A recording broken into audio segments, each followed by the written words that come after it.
Hello, everyone, and welcome to my channel. This is the very first episode on the Event Playbook Coffee Chat series. And we are kicking off this episode strong with a brand new conversation on why events or programs fail or succeed before they start. Now, for this first episode, I am joined by Joyce. Joyce is a programs manager with over 5 years' experience in designing and leading initiatives across tech, health, and social impact industries. Now, many of her programs are focused on inclusion, diversity, and the development of young people, especially women and girls. She is also the founder and team leader at Nsonye Women in Tech community. And through this community, she provides over 3,000 women and girls opportunities to upskill and build sustainable tech careers.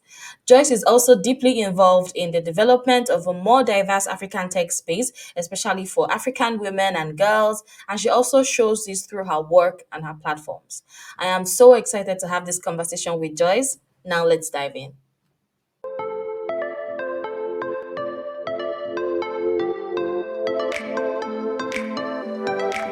Welcome back to my channel.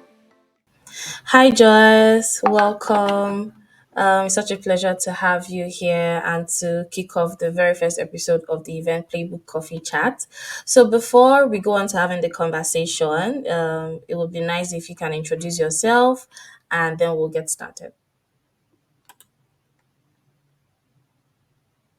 Hi, Kando. Good evening. How are you doing? So it's also nice being on, the very first episode of this series, and I am looking forward to the conversation we're going to be having. But before that, introductions. My name is Joyce. I am a program manager, and I have 5 across various industries. I work at the intersection of social impact and technology, meaning that I work with a lot of organizations that are focused on bridging the digital skills gap, digital inclusion for young people, especially women and girls, and, across Africa and also in the US. So yes, that's all about me. I run a nonprofit organization called Nsonye, and Nsonye is focused on also digital inclusion for women and girls. So yeah, that would be a short intro about me. Great. Thank you so much for sharing. It's great that that also shows that you have lots of experience around programs and events, and I'm pretty sure that our conversation is going to be worthwhile. Okay, so I'll just kick off with the very first question, and this is around success in handling or in organizing programs. What does success mean to you for in preparing for events or even executing events? So I would say for events and for programs, success could mean a lot of things, and this depends on the kind of perspective or how you like to look at it. So first, when you obviously host an event, one of the things that you want to measure is satisfaction. So how satisfied were the attendees with the event? What were the things that they looked out for? What were the things that they were impressed with? So that is one side to look out for success, and you can get all of those through like feedback and all of that. But for me, something else that I look out for when I look at success in events is if it answers questions that the organization that will host the event, was looking to answer. So, for instance, different organizations or different brands would set things like metrics per se or goals with events that they're looking to host. So a brand could say that from this event, and I'm saying this because I know that a lot of times we think events are just for people to attend and go home. No, events are very strategic to, brand building, brand awareness, and so many other things that happens within the tech ecosystem and even outside of the industry. So brands could set goals for their event. For instance, a brand wants to get, say, 2,000 signups through an event that they are, hosting. Another brand could be looking at awareness for a new product that they're looking to launch. So success could mean that those goals were met. So as an event or a program manager, these are things that I look out for. So when I host events or when I manage events or even programs, in the end, you want to ensure that the outcomes of the event tie towards the brand. And another thing I could add is the obvious thing that we would always, look out for when it comes to success with brands, with events rather. just having a glitch-free event where all the parts are running smoothly, and there are little to no issues, although you cannot avoid those. But in the end, you have like a glitch-free event. The event ran smoothly. Your vendors were on point and on time, and your customers or the attendees in this case go home satisfied. They keep talking about the event. They even compare your event to others, and they're like, "Oh, I prefer this experience." So the experience of your customers, and then finally, like I mentioned, the goals of the organization or the brand that is organizing that event. So that's how I would define success, or the different ways I would look at success for events. And again, it is particular to the brand or to the organization. So all these things would need to tie to what they are looking out for. Yes, very interesting point. Thank you for sharing that. So this also goes to mean that for an event to be successful, the purpose of that event has to be well defined. So it's more like a follow up question. If events are tied to the the audience experience or attendee experience, and also tied to the goal of the brand that's organizing the event or the organization organizing the event, what's the connection between a well-defined purpose? Have you seen an event that was executed when the purpose was not well defined?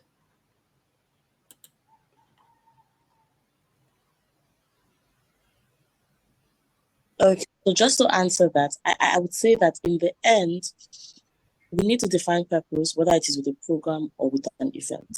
Because when the purpose is not defined, things could just, go anyhow. And in the end, you just waste resources. And what you hope to achieve with that event it doesn't happen. So I would say with purpose, you have to have deep conversations with your stakeholders. So you could also draw that information from previous events. So you've had similar events, someone who has hosted a similar event. You can draw up the data, put all that together to help identify what you could, repurpose as the goals of that event. So I don't think goals and purpose are like two different things. I think they are something that work together. They are like one and the same, obviously, or that they are one and the same. So with purpose, yes, events could fail when the purpose is not defined. So it is important from the get-go, before you even put pen to paper, before you start calling out, vendors, that you define what the purpose of your event is. So this event wants to attract 2,000 people, and the focus of the event, or the purpose of this event, the purpose of gathering those people is that we can get 1,000 signups, or we can create brand awareness around a product we're looking to launch. That is like a clearly defined purpose. And you need to have all this put in place before you even start doing things like outreach. And this is why you need to do that. So imagine you're looking to host a blockchain event, and one of the things you want to do is to build brand awareness. You want people to know about blockchain. And that is not defined in the beginning.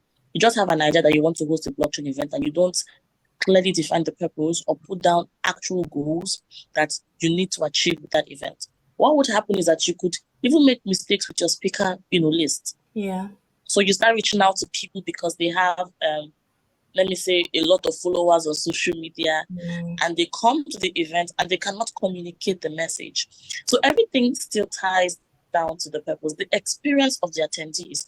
So from point A to point B, what you want them to see, how you're going to, arrange the hall, the ambience, how the vendors would be.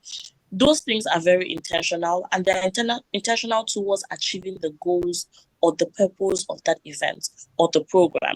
So in the end, when a purpose of an event or a program is not well defined and clearly communicated, because it's one thing to have a purpose, it's another thing to clearly communicate that purpose to your team, and just have some sort of agreement with the organizers as a program manager, because most times you're like a middleman. You are not like the main stakeholder who is like the organization. You most times represent the organization, and then you're like a bridge between the organization and the attendees or whoever the program is intended for. So in the end, you have to clearly define the purpose, and because it will guide your actions to achieve like what you hope to achieve with the event, and communicate that purpose with your team so that they can be carried along and work together with you to achieve that. So I would say yes, to answer the question around purpose, it is very important to events and programs. And I like to even have those things written down and documented, so you can always refer to them as you make, strategic decisions within the program or the event. Yes, thank you. That's really insightful. Also, with communicating the purpose of the event, sometimes when an event organizer, because I've been in positions where I'm the main organizer, sometimes I might want to carry all of the purpose or goal alone. But I've also gotten to understand that most times when organizing events and if I'm working with a team, it's important to clearly communicate what the purpose is with the rest of the team. And clearly communicating that also lets you be open to their own opinions and their own ideas and can even impact the event positively. So, yes, a well defined purpose is very important for every event. And for events that are not well defined, most times they begin to fail when the purpose is not clearly communicated to the rest of the team. One person or the core stakeholder might be the one carrying all of the purpose and the goals, but it's because he or she is not able to communicate that to the rest of the team, then the event is even stated for failure even before it starts. So a well-defined purpose for an event, and the event also being tied to core attendee experience is very important. Sometime in future episodes, we'll get to talk more about attendee experience, but it's great that it's even captured in the very first conversation because it's a very important factor for events. Okay, so this now takes us to the next question. Um, where does research and clarity come to play a role in organizing events? How do they work together to make an event succeed or even to make it fail? This is a very interesting question, because many times when we want to host events or we want to do programs, like I said, like with the previous answer, you have an idea in your head, you understand personally as a program manager what you want to achieve, but it's not clearly stated. There is no clarity. It's just like vague in your head. So you know that you want to bring people together to talk about blockchain, right? But you don't know how to go about this, because execution is where that idea comes to life. And this is where research and clarity comes in, because when you do research, it becomes clearer what the steps that you need to take, right, to achieve the goal that you have set. So you have an event in mind, you have an idea of what the event is. You have gone through the process of putting down the purpose of the event, like documenting certain things that you would want for that event. And now you're at the stage of communicating with your team, and then you're moving on to execution. Now, all those could be great, and that event will still fail, because the purpose is not the only thing that helps you build like a successful event. Yeah. All those can be shiny on paper, can be great, like properly defined, but the event will still fail because you did not do research into certain areas, certain important areas, for you to successfully host that event. So this is like an example. So you want to host an event, you didn't research the location, you didn't research potential attendees. For instance, you want to talk about blockchain, and for that particular event, it is awareness. Someone else might be hosting a blockchain event that is focused on promoting a specific product. And someone else might even be hosting a blockchain event targeting people that they want to hire in the blockchain space. Yeah. And then you will now use the metrics that they used. You just go and say, oh, everybody's doing a blockchain event, let me just do it. Meanwhile, there are different audiences, right? Yeah. I don't know if that's correct, but there are different people that each of these events, are targeting. And you just go on to just host an event, you don't target, or you just feel like, oh, the audience that came for this person should come for me. All these things can lead to your event feeling like, whoa, like feeling in a very terrible way. So this is where research comes in. So you have an idea, you have the purpose, you go into research. You research who possible attendees could be. You research if someone has done something similar before. Okay, they've done this before, and I want to do it again. What were the wins and the things that they missed in that event, so that I do not repeat those mistakes? And this is where research comes in. Research helps you avoid certain mistakes that were made before, and also helps you learn from the process, right? Secondly, another thing is you're researching your attendees. So you're targeting student populations, and then your pricing is of the charts. You're going to have an empty hall in the end, and people wouldn't, attend. But if you did a research and you know that you're targeting students, you will do things around their purchasing power. How much can a student realistically Pay. afford to pay for a ticket? Yeah. You're hosting an event in Port Harcourt, you're hosting in Lagos. What are the economic realities of these areas? Do you need to provide transportation for people in Lagos as opposed to Port Harcourt, which is like a smaller city and people can easily move around? So these are things that research will bring into play.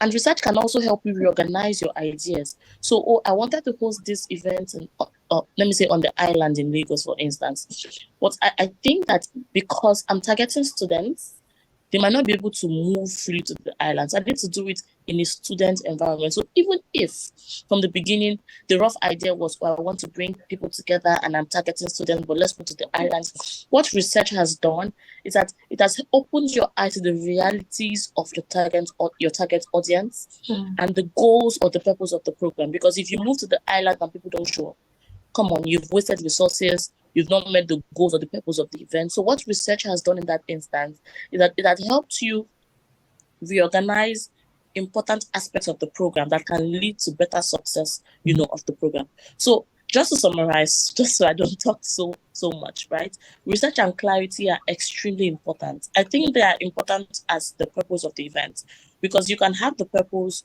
but the execution is still vague.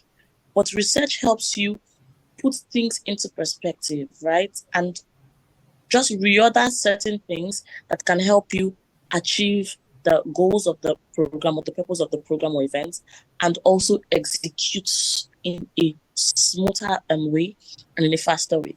Because most times we want to just jump, we want to just execute. But come on, you have to get things in order before you begin executing. And I believe that research and the clarity that research brings can help you achieve all of that. Thank you. Thank you very much for that. I especially love the example you gave of three different blockchain events, but with three different goals. So one is on awareness, the other is on promoting a product, and the other is like a career fair. Most persons, I think I've been guilty of it once, just because I wanted to host an event. Well, for the sake of, I would say I was a novice, let's just say it like that, because Fine. because I just wanted to host an event. Oh, I've been attending events. I really loved how those ones were, and I just wanted to do this. And that was my very first event, if I remember correctly, the very first event that I single-handedly hosted. And I put out something on LinkedIn and I said the very first tech event I hosted failed. It did not fail because I wasn't doing the right thing. It failed because I didn't do my research correctly. So previously, I had been attended WTM events, and just because I had been made an ambassador and there were no WTM events holding, I thought, oh, I can bring this back. And the only thing I could remember was that I was attending events. I did not remember that there was some warm up or preparation or research that happened before those events came to life. I just especially loved the experience at those events, and I thought I could recreate it. But then I realized there were a lot of things, a lot of factors to consider. Where was the event going to hold? Who was going to sponsor? I wasn't going to sponsor it because I could not afford it. Who was even going to attend it? There are no core ladies interested in doing these things.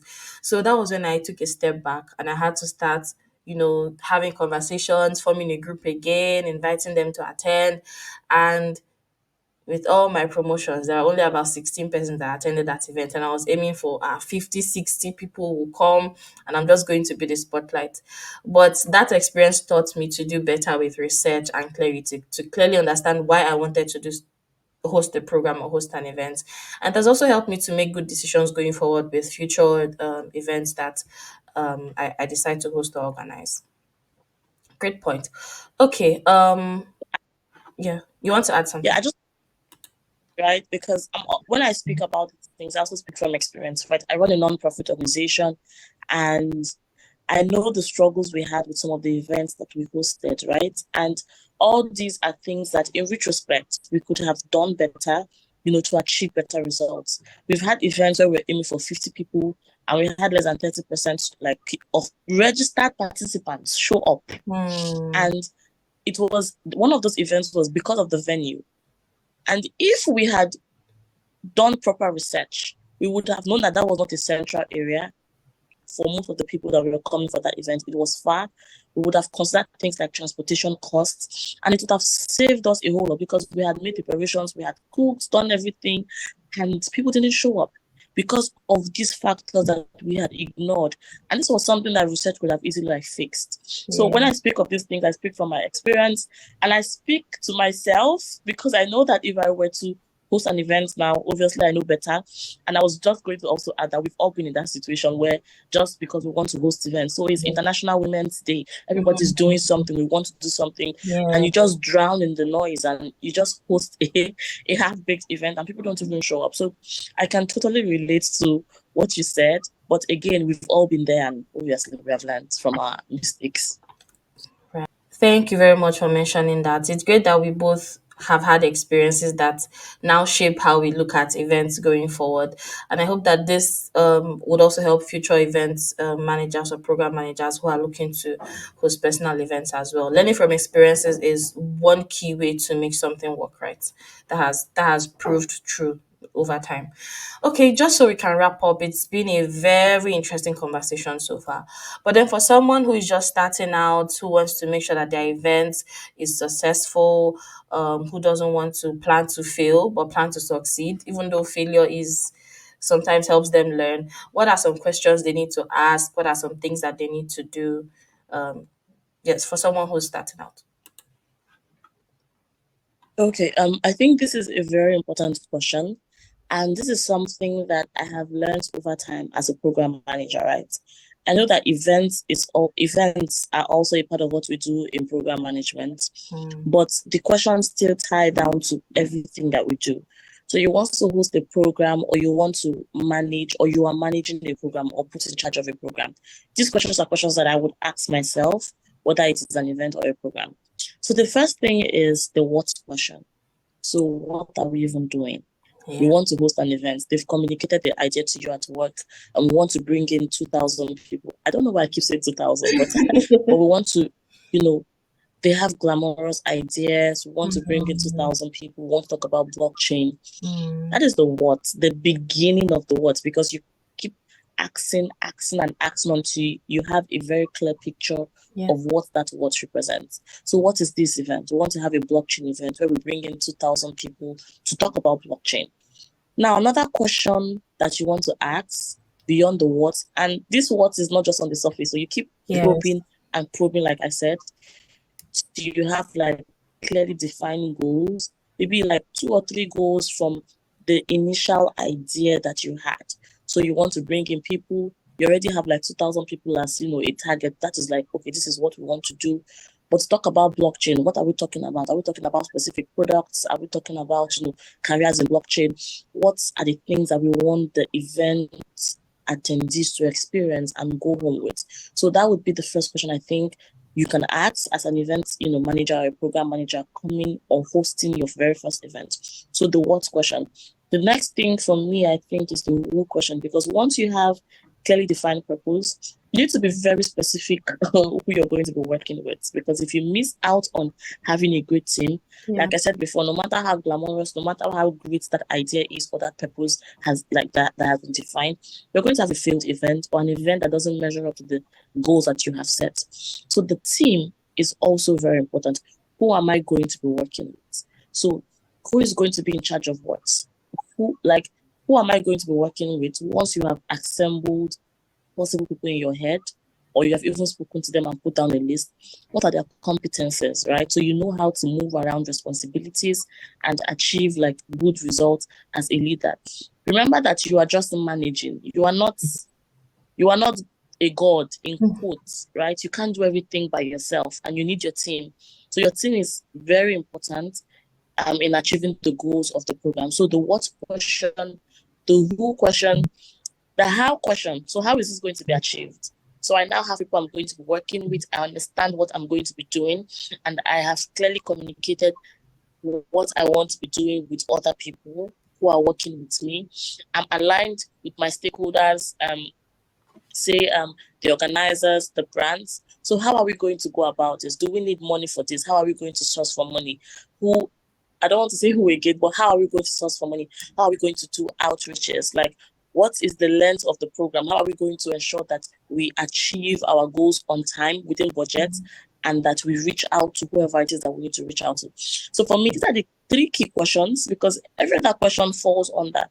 When you talk about, things like venue, Yeah. things like swag, who is the vendor going to be? So Yeah. once you can categorize all of those into the what, who, and how question and tags, it is easier to flow with things. So who are my vendors? Like, do I have a list of vendors or do I need to compile a list of vendors? I'm working with a 3 month timeline so that I can achieve this, in 3 months. How am I going to go about that? But I think all of these are secondary questions that can come in after you have answered the primary questions of who am Questions. I going to be working with, what is the purpose of the event, and how do we hope to achieve that. Once you have these three clearly defined, you can then branch into the secondary questions of, okay, who are my vendors? Where is the location going to be? Is it going to be physical? Is it going to be a virtual event? Things like ticketing Mm. and, who are sponsors? Do we need exhibitors? So once you have answered the core who, what, and how How? questions, you can then dive into other questions.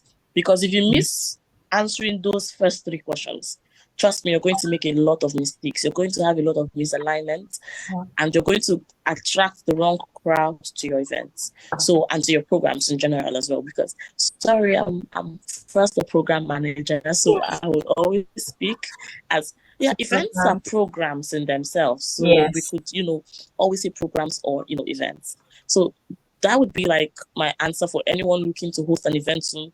Do not make our mistakes, ask these questions on time, and do your research so that you don't make the mistakes that we've made and have very successful events. And yes, it's event season. So I know a lot of people are going to be organizing right now. Yes, thank you so much. I really don't think there's anything more to add to the questions because those are really core questions to ask. What, who, what, why, and how. I think that those are the things you mentioned before you then go to secondary questions like core, things like vendors or even venue. If you're able to understand who you're organizing for, what is the purpose, and who you're working with as well, why you even want to host the event, those things will be really beneficial to making an event successful. But yes, this has really been an interesting conversation. Thank you so much, Joyce, for coming on. And I will be sharing your profile links in the description for the video. So anyone who wants to connect with you can do that as well. And if there are any questions, they can either ask in the comments or send you a message on LinkedIn or other platforms that you're live on. This has been an interesting conversation, really. We've talked about how to understand purpose and clarity for an event, what role research has to play. We've also looked through what a successful event is and what factors to consider when hosting an event. And also, for those who are starting out, they now know three core things that they need to focus on before they start organizing their event. So yes, thank you so much, Joyce, for coming on. This is a wonderful start to the Event Playbook Coffee Chat series, and hopefully more conversations like this will come on. And it has been really awesome connecting with you. Thank you. Thank you so much, Kanda, for the opportunity as well. I know this is going to be like a very interesting series, and I'm looking forward to other episodes as well. Thank you so much for your time. All right, thank you. Bye.